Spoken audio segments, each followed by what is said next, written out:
বার করো তো দেখি।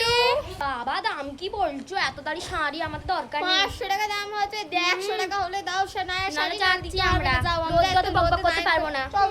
চল তো চল। এই লেবু জল কত করে? বাবা 30 টাকা দরকার নেই, আমরা 10 টাকা লেবু পেরে খেয়ে নেবো। হবে না, ছেড়ে দাও। বাবা সেলে নাইটি পাচ্ছি, নেবো না। নাইটি কত করে?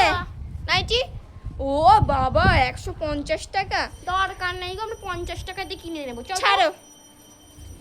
তো দোকান থেকে পাঞ্জাবি নিয়ে গেছিলাম, একদম পড়তে পারিনি। 500 টাকা নিলে আর জামা ছোট দিলে কে পরবে? তোমার জামা তোমাকে এসে করে নিয়ে যাবো।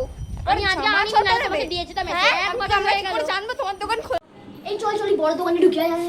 আরে আমায় দেখেই চলে যাচ্ছে। বাপরে বাপ। বলছি আপনাদের দোকানে গামছা আছে? বাবা 200 টাকা? না না দরকার নেই, 60 টাকা থাকলে দেখান। দিন দিন। বাবা কি রে, কি দিয়েছেন এটা? 60 টাকার এইটা নাকি? প্যাক করছে, এটা কে নেবে? হ্যাঁ 60 টাকার এর থেকে ভালো ভালো হয়, দেখান দেখি। রাখ তো রাখ। না দাও নেই তো, তাহলে বলে দাও না, আমি চলে যাচ্ছি। চল সময় নষ্ট।